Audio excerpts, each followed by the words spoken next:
Pessoal do nono período, estamos voltando aqui para continuar o assunto contratos administrativos. Está chegando aquele momento decisivo na nossa matéria, aquele momento principal, que a gente chama o filé mignon de tudo aquilo que você está estudando, porque você já estudou muito sobre licitação e sabe que o objetivo final da licitação é fazer o quê? Um contrato administrativo com a administração pública. Lembrando que essa matéria ganha mais relevância no momento de pandemia, onde as garantias, tanto do contrato administrativo quanto as garantias processuais da licitação, vão sofrer um pouco de limitações em nome do quê? Da urgência e da necessidade de atender as pessoas. E fora isso, existem os problemas de controle, efetivamente, tanto do cumprimento do contrato, como a forma de seleção. Tudo bem que nós temos que atender imediatamente a quem precisa, mas temos que conter ou ter mecanismos para conter excessos, desvio, corrupção e assim por diante. Então você imagina um grande hospital sendo construído de maneira a toque de caixa. Poxa, como que fica o controle desses gastos públicos, né? Claro que no primeiro momento, e o próprio direito administrativo é o primeiro a dizer isso, é melhor salvar a vida e deixar o controle um pouquinho de lado. Mas depois, os órgãos de controle têm que voltar, fazer um olhar retrospectivo e ver, será que não foi excessivo determinado gasto? Será que não teve um jeitinho em determinada situação? E aí nós vamos pensar nas situações contratuais e nos procedimentos licitatórios, ou mesmo nas dispensas ou inexigibilidades de licitação. Bom, feita essa ressalva, eu gostaria que você recapitulasse o que nós estudamos na aula passada. Estávamos falando exatamente sobre cláusulas exorbitantes do contrato administrativo. E eu parei a aula exatamente apresentando para você um exemplo de cláusula exorbitante, que é a forma de fiscalização e controle que a administração pública pode fazer. Note, a administração pública, por estar numa posição de supremacia, tem mais intensidade na fiscalização e controle de um contrato que um particular tem na sua relação contratual. Note que nós temos como a possibilidade da aplicação da advertência, multa, suspensão temporária, declaração de inodoneidade e ocupação temporária.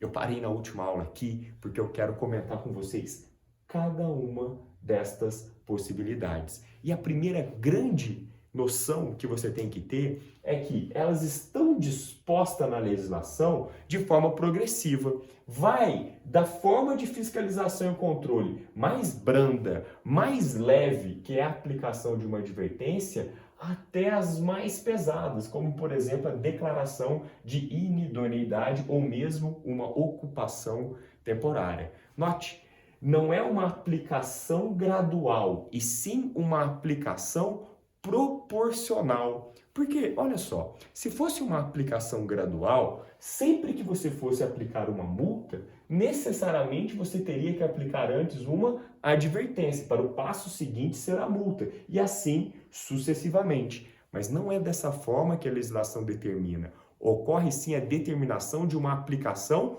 proporcional. Como assim?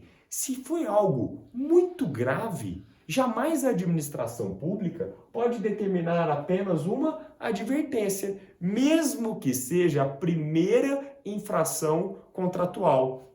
Então, note que não é progressiva, e sim proporcional. Mas aí, pode ser que alguém, talvez a Mila, o Túlio, olhe para mim e pergunte assim, Rafael, quando você explicou a diferença de ato administrativo discricionário para ato administrativo vinculado, você mostrou exatamente essas possibilidades e disse: isso é um ato administrativo discricionário, ou seja, que cabe decisão por parte da administração pública em escolher qual a melhor aplicação para o caso concreto. E eu continuo referendando, ratificando, reafirmando essa situação. Trata-se, sim, de um ato administrativo discricionário. No entanto, o ato administrativo discricionário também tem que respeitar a ideia da proporcionalidade. Não é lícito, não é legítimo que a administração pública, diante de uma infração leve, de um pequeno descumprimento, algo que nada atrapalha a concretização desse contrato administrativo, por exemplo, decretar uma suspensão temporária do direito de contratar com a administração pública. Então note, para quem advoga na área do direito público, sempre o argumento da proporcionalidade da medida escolhida pela administração pública é uma técnica ou uma tese de defesa. E também fica uma recomendação para a própria administração pública, que é de analisar o caso concreto e aplicar a medida cabível, ou em outras palavras, a medida que é proporcional, que atinge na medida correta. Fazendo uma análise comparativa com o direito penal, é como se a gente tivesse que colocar a justa medida, a justa pena, o tamanho exato da resposta estatal pelo crime cometido. Aqui não é o direito penal, mas a gente tenta elaborar o quê? A medida correta, o tamanho perfeito para quê? Para a violação contratual que aconteceu. Então eu saio da sua frente e você pode conferir as 4 penalidades que a administração pública pode ofertar e mais uma que decorre exatamente do princípio da continuidade da prestação do serviço público. Então, a título de memória, você vai lembrar da advertência, multa, suspensão temporária, declaração de inidoneidade e a ocupação temporária. E para isso, vamos começar falando de qual? Da mais leve. A mais leve sempre será a advertência.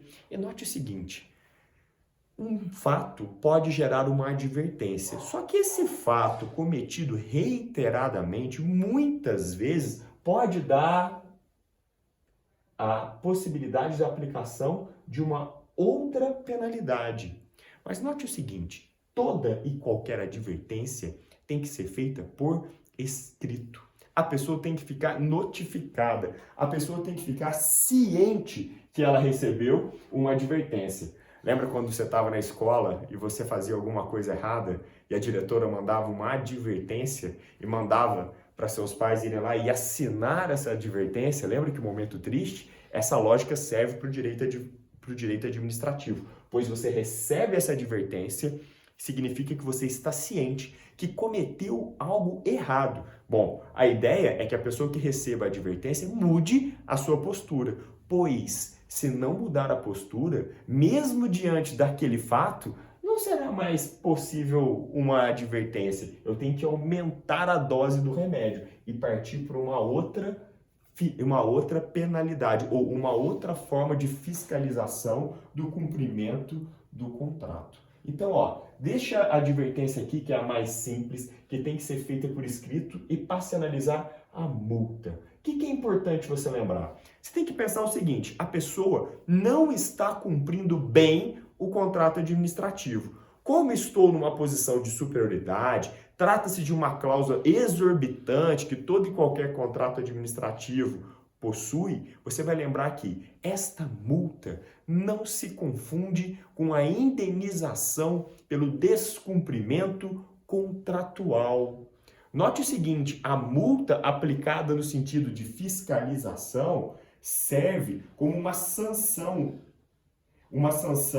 que não significa o ressarcimento. A pessoa, se por acaso sumir, não cumprir o contrato depois, efetivamente, ela vai ter que pagar todo o prejuízo que ela causa para a administração pública. Só que além desse prejuízo que ela tem que ressarcir, o valor da multa é extra, é mais alguma coisa, é uma punição. Então aqui multa não se confunde com antecipação de indenização, multa aqui não se confunde com uma reparação por parte do administrado, multa tem a ver com o quê? Com sanção. É para prejudicar a pessoa. A pessoa não está cumprindo bem o contrato administrativo, recebe uma multa. Então que isso fique muito claro na cabeça de vocês. E quem estiver anotando, marque mais um detalhe. Multa pode aparecer de forma isolada ou cumulada com outra sanção. Então pense bem, a pessoa pode receber uma advertência e uma multa, a pessoa pode receber apenas uma multa, ou a pessoa pode receber uma suspensão temporária do direito de contratar com a administração pública e mais uma multa. Então lembre disso, multa é a sanção pecuniária, ela pode ser cumulada com outras penalidades sem problema algum. E agora, o momento que eu gostaria que você tivesse muita atenção é que você olhasse bem para essas duas hipóteses. pois é muito comum em provas pedir a diferença entre a suspensão temporária para declaração de inidoneidade. Para isso, num primeiro momento, eu gostaria que você entendesse qual é a semelhança entre eles. Como assim? A semelhança é que a administração pública não quer continuar contratando com quem não faz bem o contrato administrativo. Então é como se eu falasse, olha, o que você fez é imperdoável, eu não quero mais contratar com você. Por isso eu vou te declarar inidôneo, que você não tem as qualidades necessárias para contratar com a administração pública, ou eu posso ir mais leve, falar o seguinte, eu vou te suspender por um prazo para você contratar com a administração pública. Então note o seguinte, se são gradativas, a potência, né, a forma como elas se apresentam, mas não significa que tem que aplicar uma para depois aplicar outra, porque levamos em consideração a proporcionalidade, mas temos que a suspensão temporária é mais leve que a declaração de inidoneidade. E a primeira coisa que você vai lembrar é que a suspensão de contratar com a administração pública não pode ultrapassar a suspensão feita pelo ente administrativo. Como assim? Se foi a Prefeitura de Arcos que declarou uma empresa suspensa temporariamente de contratar com a administração pública, ela pode normalmente contratar, por exemplo, com a Prefeitura de Formiga, de Piuí, de Pimenta e assim por diante. Note, o ente federativo que declarou a suspensão temporária é que impede de contratar com aquela empresa, mas outros entes federativos podem contratar normalmente. E aí você já vai entender a primeira diferença. A declaração de inidoneidade, quando é declarada, impede de se contratar com todos os entes federativos. Note que receber uma suspensão temporária é ruim, mas receber uma declaração de inidoneidade inviabiliza a possibilidade de contratar com qualquer ente federativo. Então é pior. É mais grave, é mais intensa essa punição. Então, a suspensão temporária é mais light se comparada com a declaração de inidoneidade. E por quê? Porque quando declarada a suspensão temporária por parte da administração pública, ela fica adstrita, vinculada ao ente federativo que o determinou. Quando a pessoa recebe uma declaração de inidoneidade, ela não pode contratar com quem? Com mais nenhum ente federativo, com União, com estados ou com qualquer outro município. Aqui não. Aqui é só com o ente federativo que determinou. E note o seguinte, uma questão temporal. A suspensão temporária não pode ultrapassar o prazo de 2 anos, ao passo que a declaração de inidoneidade pode ultrapassar o prazo de 2 anos. Então, se você estiver fazendo uma prova e alguém te perguntar qual é a diferença da suspensão temporária e a declaração de inidoneidade, resposta muito tranquila para isso. Você vai dizer que, em comparação, a declaração de inidoneidade é uma sanção mais intensa, mais drástica, mais forte. É uma punição mais severa. Aí se justifica o porquê você está falando isso. Pois pode ultrapassar 2 anos e a suspensão temporária não pode ultrapassar 2 anos. E digo mais, aqui está adstrito ao ente federativo que o determinou, ao passo que a declaração de inidoneidade transborda o ente federativo. Então a pessoa não vai poder participar de licitação, não vai poder celebrar contrato com quem? Com nenhum. E por fim, a terceira e grande diferença entre as duas é que quem recebeu uma declaração de inidoneidade só vai poder voltar a contratar, a participar do procedimento licitatório com a administração pública em geral, se participar de uma coisa que chama o quê? A reabilitação. Ele tem que ser reabilitado. E essa reabilitação nada mais é do que o ressarcimento integral dos prejuízos causados. Então, note como a declaração de inidoneidade é mais severa do que a declaração de suspensão temporária. Muita gente que conversa comigo sobre o processo administrativo tem que entender isso, que é defesa sim da administração pública conseguir tirar a aplicação de uma declaração de inidoneidade e ser aplicada uma suspensão temporária, ou mesmo retirar a suspensão temporária por uma multa ou por uma advertência e assim por diante.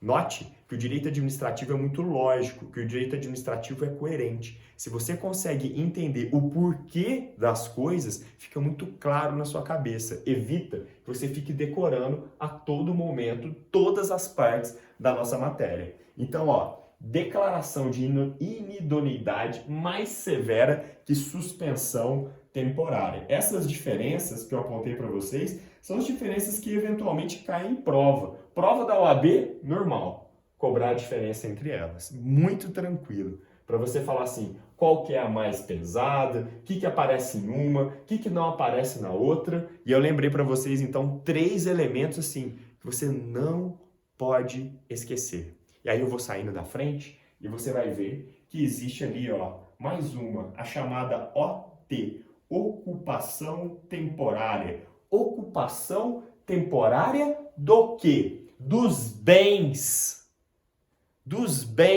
da pessoa jurídica que contratava com a administração pública. Vamos pensar nesse momento de pandemia que existe um hospital contratado para prestar determinado serviço de UTI para a Prefeitura de Arcos.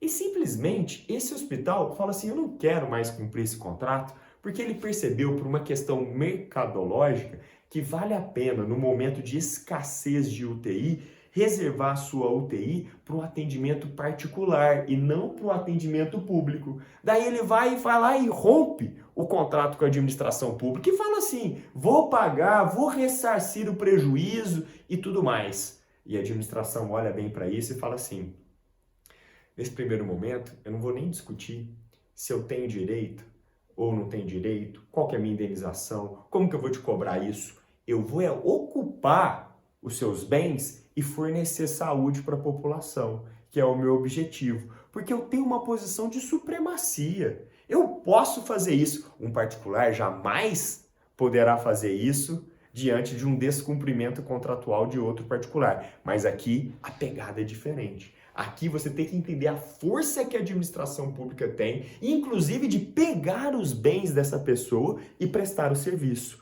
Muito comum, por exemplo, quando alguém deixa de prestar serviços públicos de transporte, a administração pública pode requisitar esses bens e continuar prestando esse serviço público por causa daquele princípio que estudamos, que é o princípio da continuidade da prestação do serviço público. O serviço público não pode parar. E se essa empresa não quis mais prestar o serviço público, que ela se comprometeu em nome de um contrato administrativo, é só a administração pública usar desse seu poder e ocupar temporariamente estes bens.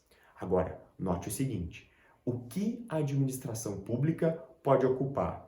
Ela pode ocupar os bens que se ligam exatamente à prestação do serviço público. Imagine que esse hospital tem uma sede linda lá no centro de Arcos. A administração pública jamais poderia ocupar, mesmo que temporariamente, essa sede. O que ela pode ocupar é o leito, é a UTI, é aquele local que era ligado à prestação do serviço público saúde. Ou, se você pensar no exemplo do transporte público, jamais poderia ocupar a sede da transportadora ou da empresa que presta esse serviço público, mas ocupar o ônibus, solicitar o serviço do motorista, isso com certeza a ocupação temporária permite. Então você vai lembrar do quê? Que ocupação temporária serve para garantir o princípio da continuidade da prestação do serviço público. É uma cláusula exorbitante, pois nasce, deriva dessa situação de supremacia que o Estado tem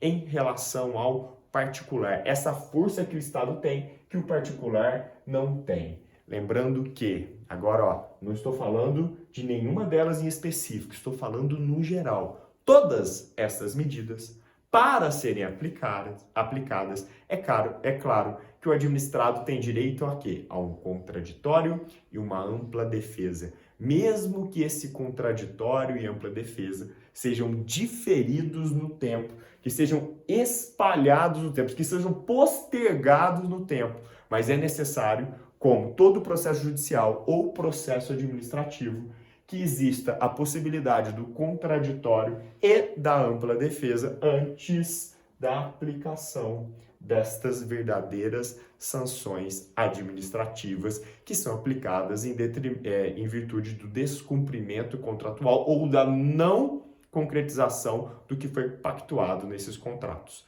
Então, espero que isso fique muito claro na sua cabeça e sempre lembrando que isto decorre do quê? Das cláusulas exorbitantes do contrato administrativo. E para fechar essa parte da aula, é uma pergunta clássica da prova do Ministério Público de Minas Gerais, que sempre perguntou isso. A exceção do contrato não cumprido do particular com a administração pública é uma cláusula exorbitante? Se você puxar na memória, no semestre passado, quando estudamos princípios administrativos, estávamos estudando exatamente o princípio da continuidade da prestação do serviço público. Eu disse para vocês o seguinte, que a exceptio non adimplentius contractus, ou a exceção do contrato não cumprido, existe no direito privado e existe no direito público. E a definição de cláusula exorbitante é o que tem no direito público e o não tem no direito privado. Então, você vai ter que concordar comigo que a exceção do contrato não cumprido não é um exemplo de cláusula exorbitante. Rafael, mas eu tô lembrado aqui, eu tenho anotado no meu caderno, parece que tem um prazo, parece que tem um tempo que diz assim, mesmo que a administração pública não pague o contrato administrativo, não pagou pelos serviços prestados, o particular não pode alegar a exceção do contrato não cumprido. E aí eu queria ver com vocês quem tá bom de memória. Qual seria esse prazo? Já estou escutando algumas pessoas responderem aí em casa. 90 dias, perfeito. E tem artigo falando sobre isso? Com certeza. Tá aqui, vamos juntos. Artigo 78 da Lei 8666. Constitui motivo para rescisão do contrato. Inciso 15. O atraso superior a 90 dias dos pagamentos devidos. Por quem? Pela administração pública, decorrentes de obras, serviços ou fornecimentos, ou parcelas destes, já recebidos ou executados, salvo em caso de calamidade pública, grave perturbação da ordem interna ou guerra, assegurado ao contratado o direito de optar pela suspensão do cumprimento de suas obrigações até que seja normalizada a situação. É o exceptio non adimplentius contractus. Com a pergunta, é uma cláusula exorbitante? Só você pegar a manha. O que é diferente? O que a administração pública tem de direito que o particular não tem, e isso sim é cláusula exorbitante, é o prazo. E qual é esse prazo? O prazo de 90 dias. Então a cláusula exorbitante é o tempo que o administrado terá para alegar a exceção do contrato não cumprido. E um detalhe que é interessante, que no final do inciso 15, há mais uma situação onde o particular pode fazer uma escolha. Então, olha só, imagina que tem um contrato e por mais de 90 dias, a administração pública não paga. E aí eu posso alegar a exceção do contrato não cumprido. E dali um tempo, já passou um tempo, 120, 150 dias, 180 dias, a administração pública vem e paga. Aí eu terei aqui, uma opção de escolher pelo suspensão do cumprimento até que seja normalizada a situação ou continuar prestando, imaginando que um dia a administração pública vai pagar tudo. Então note, é só você pensar assim, exceção do contrato não cumprido não é cláusula exorbitante. O que é cláusula exorbitante é o prazo, são os 90 dias. Então, se a administração pública não me paga, eu não posso imediatamente cruzar o braço. Eu tenho que obrigatoriamente esperar por 90 dias. Pessoal, para você entender a conexão entre as aulas, a próxima matéria que iremos tratar é a situação do equilíbrio econômico-financeiro do contrato. Ali estudaremos teorias importantes como fato da administração pública, fato do príncipe, interferências imprevistas, caso fortuito, força maior. Toda essa discussão é fundamental, principalmente no momento de pandemia. Então, a tendência é que esse assunto, que já é muito importante, passa a cada dia ser mais relevante. Então, espero que você assente esse conhecimento, tome um café, beba uma água e volte daqui a pouco com tudo para a próxima aula. Espero aqui por vocês.